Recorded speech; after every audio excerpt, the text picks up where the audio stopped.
Hi, I'm Michael Owen from Team Foxtrot, and our task was entitled Intensive Care for Ebola. The problem we had to face was there's no affordable electronic patient system in rural Africa. All records are currently kept on paper systems, and this isn't ideal if you want to gather data globally and do any statistical analysis of it. One of the problems we have to deal with is when someone's trained to care for an Ebola patient, they're typically only given about 3 days training, and really we need to minimize the amount of IT training we give them. It's much more important that they actually care for patients and that the system is very easy to use. We don't want this to be expensive, so ideally we want something that's free and already runs on hardware that they already own. Global data collection is difficult, so as I spoke about earlier, if we have paper systems, someone needs to go through all of this. They can't just press a button and send it off to the server.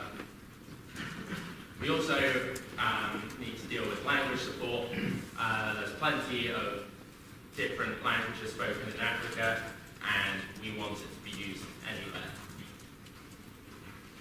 So for our solution, we decided to create an Android app. We wanted to make it as far backward compatible as we could, so we decided to support Proto and above. So it's Android 2.2, and it's everything that's on that graph. The amount of Android devices we don't support is really, really small. We have synchronization with the centralized server, so when the phone moves into a good area of network coverage, it pushes information to the server, so an organization such as the World Health Organization can perform statistical analysis and hopefully find some useful data that will help the problem as a whole. We also needed to support language localization. There's over 3,000 languages spoken in rural Africa, and not all of these are supported by Android themselves, so we had to build a localization system by ourselves. So this is the app that we came up with, and it's called System 2. The main screen is a list of the current patients and an ability to search them by name if you want to search a specific one. If you click on them, you can see more details that you've got stored on them, discharge them, and edit any information that you need to.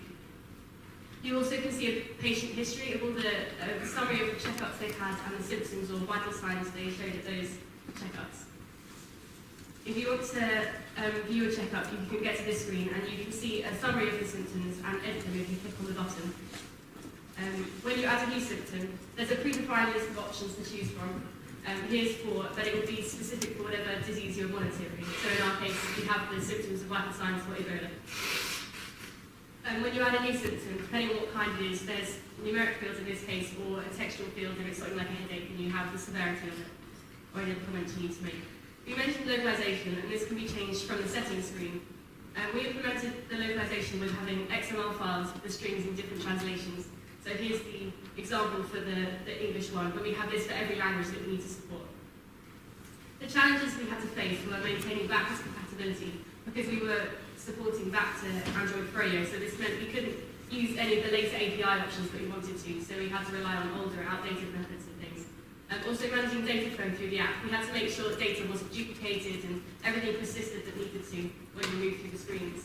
Again, localization, we had to support a wide range of different languages that weren't necessarily supported by Android.